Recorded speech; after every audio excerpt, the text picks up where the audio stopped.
Hello, this is Corey Good, and thank you for coming back to my channel. Today we have something very special for you. It is SOS, They Are Taking Us. This is a darker side of the alien contact abduction story. Not everybody has love and light experiences with these various ET groups. Some of them are quite terrifying, so alert, this information is not for the faint of heart. If you only like love and light positive stuff and only want to hear about that type of thing, this show is not for you. Episode 1 will begin shortly.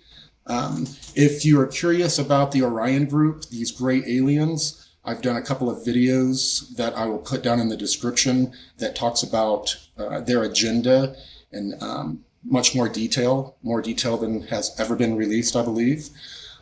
These beings are still here. They are abducting millions of people around the planet currently. I heard some crazy stories, horrifying stories from June of a person I know very well. And, it's a story that needs to be told. All sides need to hear. If you would, before I roll the video, please go ahead and subscribe. And also, just to let you know, the rest of this series, episodes 2 through 8, I believe, are going to be on ascensionworks.tv for free. So I'll put the link below as well in the description box. Please go and watch episode 2, I believe is available today, the 7th or the 8th. But episode 2 should be available almost right away, with the other ones following. And I'm looking forward to hearing your feedback. I know some people are not going to be too excited about the dark side of what's going on with the ETs, but like I said, it's a story that needs to be told. Thank you.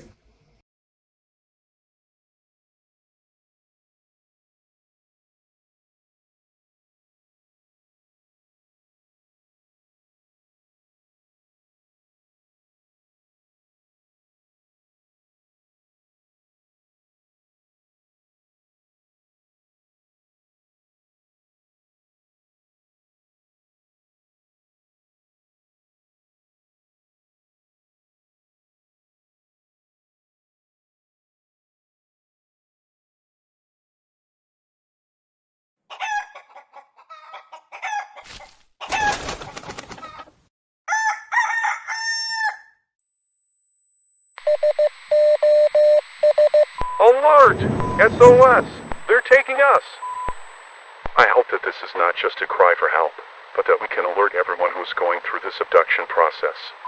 Many abductees are placed under a hypnosis process, a type of memory suspension, so that there is no memory of these attacks when people are taken from their homes after the experiments and manipulations, as the abduction experiences are mostly negative, implanting technologies in the bodies of humans who serve as animals in laboratories for manipulation and removal of semen, eggs, blood, meat, genetic manipulation, and other atrocities.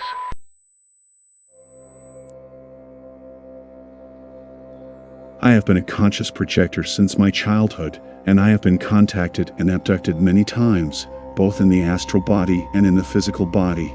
And I can tell you that in many of my contact experiences, I met some people, and today somehow we were placed close to each other, and even people who live on other continents, we reconnected through the astral body and the mental body. And now we are organized in a network of workers, with the structures of the Elders of Dawn. The year is 1989, it's 9 p.m. I was returning from a course, and when I got on the bus, I started to hear a very thin and continuous whistle in my left ear, sounding like a very high frequency, and as I had this perception for a long time, when I heard this whistle, my body went into alert. I felt that something bad could happen at any moment. I went into a state of panic. It was as if something took my strength away. It's hard to try to describe everything I went through at that moment, because inside me, there was a mixture of despair and fear. As I got off the bus, I walked as fast as I could to get home, and the whistle was getting louder and louder. I was desperate to get into the house and see my mother, as it somehow gave me security. The fear that surrounded me was that at some point in these interventions I would not return, so it was very strange to think that at any moment I could be taken away and not have control over it. I entered the house panting and upset. My mother felt that I was not well. She had a very strong mediumship despite not following any spiritualist denomination or religion. She talked to me a little about everyday things and went to sleep. Around 11:15 p.m., I went to bed and something strange started to happen. The whistle became very loud, and outside the house there was a muffled sound, like an old floor polisher turned on. The neighborhood dogs barked a lot, and suddenly, a silence took place, as if all the dogs stopped barking at the same time. The walls and window of my bedroom began to resonate with a sort of low vibration, like the sound of an old refrigerator when it turns on. At that moment, I tried to get up and I couldn't move. My body was paralyzed. I could only move my eyes, and through my peripheral vision, I noticed that 4 beings of small stature, around 3 feet tall, were inside the environment and approaching me. They had grayish skin, no nostrils, and no ears like us. Their eyes were big and black, and they didn't convey any kind of emotion. They looked robotic. Desperation gripped me. Once again, I was going through this process. I tried to scream and ask for help, but I couldn't open my mouth. It was as if something stuck in my jaw, and the despair increased to the point that my adrenaline was at its maximum, and I felt an electricity throughout my body, and with that, I realized that it would be useless to fight against that sinister force that paralyzed me. It was in vain. I had already gone through other attacks, and whenever they needed to paralyze me, they did it this way. As soon as they approached me on the bed, and when they touched my shoulder, something happened. I was taken out of my house like magic, and I was placed in a small equipment.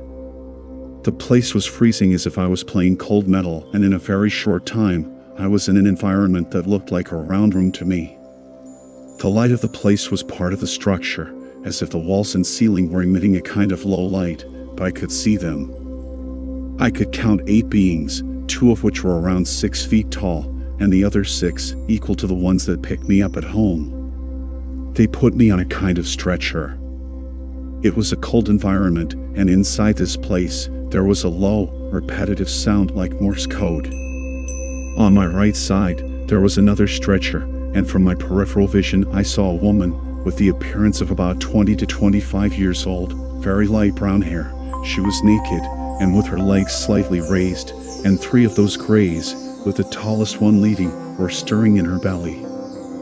I realized that the woman was feeling terrible despair. You could see her eyeballs almost popping out, and her mouth open as if her jaw was dislocated from screaming, but she was paralyzed. It was a desperate scene.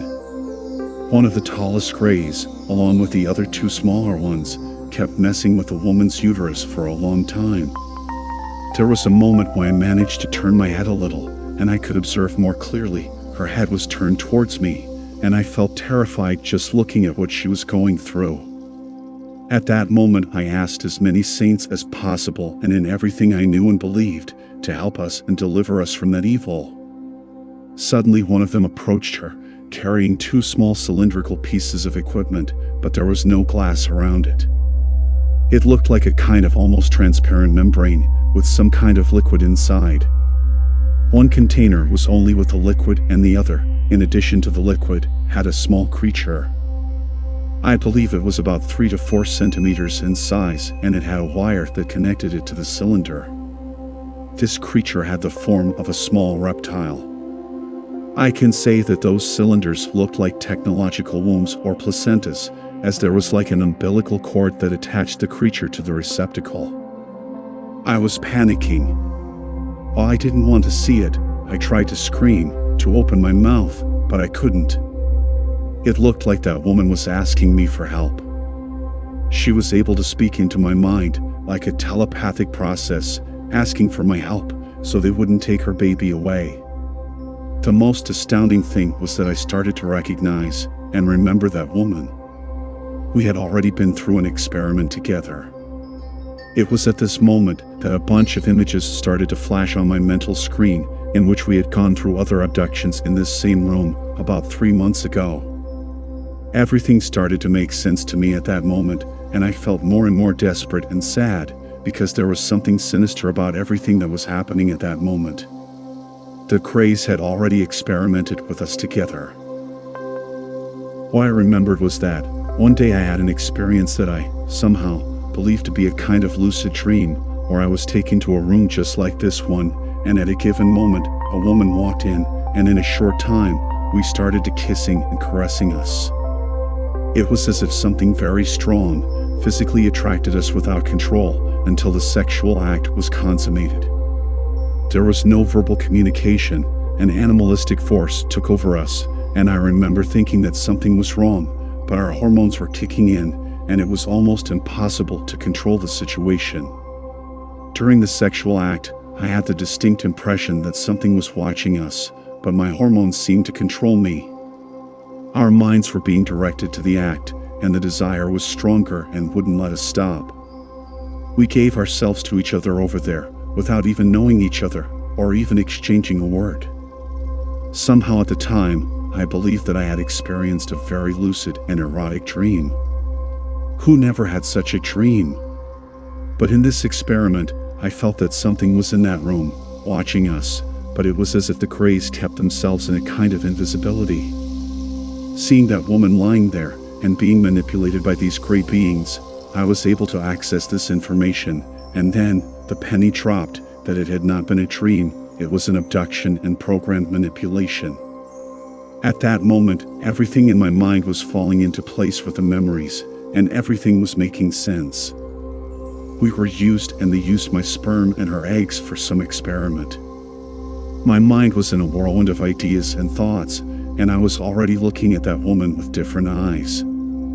So many things were going through my head at the same time, and dealing with all that was a desperate situation, and she kept sending me the cry for help mentally, and I couldn't do anything. It was impossible. I could not move myself. I cried a lot inside, and even some tears came out of my eyes, because I couldn't help her. The feeling of helplessness was terrible, stuck on that gurney, and her being violated in front of me. But the worst was yet to come. At a given moment, they took the fetus that was already in gestation in her uterus from the woman. I believe it was about 3 months old, according to the time we had already spent through the crazy experience in this room, and they placed it in one of the cylinders that had only the liquid. From the other cylinder, they took the creature that looked like a small reptile and implanted it in her. At that time, I made so much effort to get up and try to stop what they were doing that I started to feel my limbs little by little, and I could move them very slowly. This must have caused some kind of alarm in them, as they started touching me and passed something over me with a texture that resembled an oily jelly, and that somehow stopped me from moving. One of them came with his face very close to mine, and he was staring into my eyes, trying to get into my mind. It was a terrible feeling. He was trying to keep in touch and disconnect me, as if he wanted me to go into a trance or a deep sleep. I felt at the time like I was going to pass out, and I was coming back to alert after every time he tried it, and that was somehow unacceptable to him. So I felt perfectly as if he entered my mind and tried to create holographic archives with stories to get control of me, but the memories he was inducing me and trying to implant in my mind would be lost in a few seconds, and I would come back from that induction even more desperate.